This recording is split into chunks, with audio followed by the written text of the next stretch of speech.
ಅವರು, ಮಾಜಿ ಸಚಿವರು ಆತ್ಮೀಯರಾಗಿರ್ತಕ್ಕಂಥ ವರ್ತೂರು ಪ್ರಕಾಶ್ ಅವರು, ಅದೇ ರೀತಿ ಶಾಸಕ ಮಿತ್ರ ಆಗ್ತಕ್ಕಂಥ ಹರೀಶ್ ಪೂಂಜ್ ಅವರು, ತಮ್ಮೇಶ್ ಗೌಡ್ರು, ಶರಣ ತಳ್ಳಿಕೆರೆ ಅವರು, ವೇಣುಗೋಪಾಲ್ ಅವರಿದ್ದಾರೆ, ಸಂಪಂಗಿ ಅವರಿದ್ದಾರೆ, ಮಾಜಿ ಶಾಸಕರು.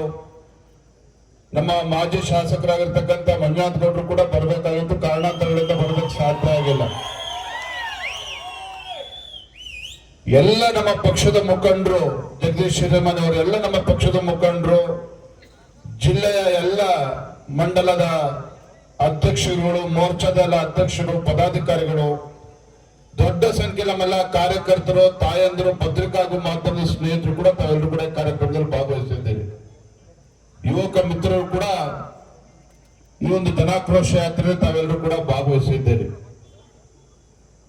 ನಮ್ಮ 4ನೇ ಹಂತದ ಜನಾಕ್ರೋಶ ಯಾತ್ರೆ ಕೋಲಾರದಿಂದ ಪ್ರಾರಂಭ, ನಾಳೆ ತುಮಕೂರು, ಚಿತ್ರದುರ್ಗ, ಬೇರೆ ಬೇರೆ ಜಿಲ್ಲೆಗಳಲ್ಲೂ ಕೂಡ ಹೋಗಬೇಕಾಗಿತ್ತು. ಆದ್ರೆ ನಿನ್ನೆ ರಾತ್ರಿ ಏನು ಹಿಂದೆ ಪಹಲ್ಗಾಮ್ನಲ್ಲಿ ಉಗ್ರಗಾಮಿಗಳ ಅಟ್ಟಹಾಸಕ್ಕೆ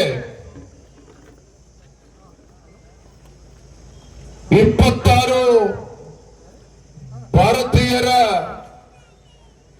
ವೀರ ಮರಣ ಆಗಿತ್ತು. ಉಗ್ರಗಾಮಿಗಳ ಒಂದು ಅಟ್ಟಹಾಸಕ್ಕೆ ರಕ್ತ ಕುದಿತಾ ಇತ್ತು. ಘಟನೆ ಆದ ನಂತರದಲ್ಲಿ 26 ಏನಾಯ್ತು, ಆ ಘಟನೆ ಆದ ನಂತರ 26 ಭಾರತೀಯರ ವೀರ ಮರಣ ಆಯಿತು. ಪ್ರತಿಯೊಬ್ಬ ಭಾರತೀಯನಿಗೂ ಕೂಡ ಅನ್ನಿಸ್ತಾ ಇತ್ತು, ಯಾವಾಗ ಈ ದೇಶದಲ್ಲಿ ಉಗ್ರಗಾಮಿಗಳ ಅಟ್ಟಹಾಸಕ್ಕೆ ಅಂತ್ಯ ಆಗ್ತದೆ, ಯಾವಾಗ ಪಾಕಿಸ್ತಾನ ಬೆಂಬಲಿತ ಉಗ್ರಗಾಮಿ ಸಂಘಟನೆಗಳಿಗೆ ಒಂದು ತಕ್ಕ ಉತ್ತರವನ್ನ ಭಾರತ ಕೊಡ್ತದೆ ಅಂತೇಳಿ ಎಲ್ಲರೂ ಕೂಡ ಬಹಳ ಆಕ್ರೋಶದಿಂದ, ಬಹಳ ನಿರೀಕ್ಷೆಯಲ್ಲಿ ಇದ್ರು. ಈ ದೇಶದ ಹೆಮ್ಮೆಯ ಪ್ರಧಾನಮಂತ್ರಿ ನರೇಂದ್ರ ಮೋದಿಜಿಯವರು ಪಹಲ್ಗಾಮ್ನಲ್ಲಿ ಆದಂತ ದುರ್ಘಟನೆ ಮರುಕ್ಷಣದಲ್ಲಿ ಒಂದು ಹೇಳಿಕೆನ ಕೊಟ್ಟರು. ಯಾವುದೇ ಕಾರಣಕ್ಕೂ ಲಷ್ಕರ್ ಎ ತೊಯ್ಬಾ ಇರ್ಬೋದು, ಯಾವುದೇ ಉಗ್ರಗಾಮಿ ಸಂಘಟನೆಗಳಿರ್ಬೋದು, ತಕ್ಕ ಉತ್ತರವನ್ನ ಕೊಡ್ತೇವೆ,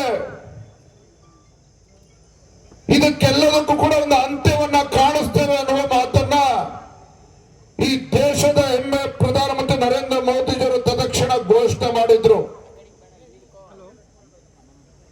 ಬಹಳ ದಿನಗಳಿಂದ ನಿರೀಕ್ಷೆ ನಾವೆಲ್ಲರೂ ಕೂಡ ಇದ್ವಿ, ಭಾರತೀಯರು ಕೂಡ ನಿರೀಕ್ಷೆಯಲ್ಲಿದ್ರು, ಪತ್ರಕರ್ತರು, ಮಾಧ್ಯಮದ ಸ್ನೇಹಿತರು ಕೂಡ ಯಾವಾಗ ಪ್ರತೀಕಾರವನ್ನು ತೆಗೆದುಕೊಳ್ತೇವೆ, ಸೇಡನ್ನ ತೀರಿಸಿಕೊಳ್ತೇವೆ ಅಂತೇಳಿ ಎಲ್ಲ ಟಿವಿಗಳಲ್ಲೂ ಕೂಡ ಚರ್ಚೆ ನಡೀತಾ ಇತ್ತು. ಇಂಥ ಸಂದರ್ಭದಲ್ಲಿ ನಿನ್ನೆ ಮಧ್ಯರಾತ್ರಿ ಭಾರತದ ಯೋಧರು ಪಾಕಿಸ್ತಾನದಲ್ಲಿ 4 ಕಡೆ, ಪಾಕಿಸ್ತಾನ ಆಕ್ಯುಪೈಡ್ ಕಾಶ್ಮೀರದಲ್ಲಿ 5 ಕಡೆ ಉಗ್ರಗಾಮಿಗಳ ಅಡಗು ತಾಣದ ಮೇಲೆ ದಾಳಿಯನ್ನ ನಡೆಸಿ 100ಕ್ಕೂ ಹೆಚ್ಚು ಉಗ್ರಗಾಮಿಗಳ ಹತ್ಯೆಯನ್ನು ಮಾಡತಕ್ಕಂಥ ಕೆಲಸವನ್ನು ಮಾಡಿದ್ದಾರೆ. ಆ ಕಾರಣಕ್ಕೋಸ್ಕರ ನಾವಿವತ್ತು ನರೇಂದ್ರ ಮೋದಿಜಿಯವರ ಬೆಂಬಲಿಸ್ತೇವೆ, ನಮ್ಮ ಭಾರತದ ಯೋಧರನ್ನ ಬೆಂಬಲಿಸ್ತೇವೆ.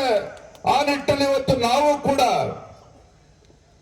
ಕೋಲಾರಮ್ಮನ ಆ ತಾಯಿಯಲ್ಲಿ ಪೂಜೆಯನ್ನು ಸಲ್ಲಿಸಿ, ಪ್ರಾರ್ಥನೆಯನ್ನ ಸಲ್ಲಿಸಿ, ಇಂಥ ಉಗ್ರಗಾಮಿಗಳ ವಿರುದ್ಧ ಒಂದು ಹೋರಾಟವನ್ನು ನಡೆಸ್ತಾ ಇರ್ತಕ್ಕಂಥ ಭಾರತದ ಯೋಧರ ಪರವಾಗಿ ನಾವೆಲ್ಲರೂ ಕೂಡ ಒಟ್ಟಾಗಿದ್ದೇವೆ, ಒಂದಾಗಿದ್ದೇವೆ. ನಮ್ಮ ಭಾರತದ ಯೋಧರಿಗೆ ನೈತಿಕ ಸ್ಥೈರ್ಯವನ್ನು ತುಂಬತಕ್ಕಂಥ ಕೆಲಸ ಮಾಡ್ತೇವೆ ಅನ್ನುವ ಶಪಥವನ್ನ ಮಾಡಿ ಇವತ್ತು ನಾವು ಕೋಲಾರದಲ್ಲಿ ಕಾರ್ಯಕ್ರಮವನ್ನು ಮಾಡ್ತಾ ಇದ್ದೇವೆ. ನಾನು ಬೆಳಗ್ಗೆ ದಿನ ಬೆಂಗಳೂರಿನಲ್ಲಿ ಪತ್ರಿಕಾ ಸ್ನೇಹಿತರ ಜೊತೆ ಮಾತನಾಡ್ತಾ ಈ ರಾಜ್ಯದಲ್ಲಿರ್ತಕ್ಕಂಥ ಭಾರತೀಯ ಜನತಾ ಪಾರ್ಟಿಯ ಕಾರ್ಯಕರ್ತರಿಗೆ, ನಮ್ಮ ರಾಜ್ಯದಲ್ಲಿರ್ತಕ್ಕಂಥ ಪ್ರತಿಯೊಬ್ಬರು ಕೂಡ ನಾನು ವಿನಂತಿಯನ್ನು ಮಾಡಿದ್ದೇನೆ. ಇವತ್ತು ನಾಳೆ ನಾವು ನಮ್ಮ ಊರುಗಳಲ್ಲಿ ದೇವಸ್ಥಾನಕ್ಕೆ ತೆರಳಿ ಭಗವಂತ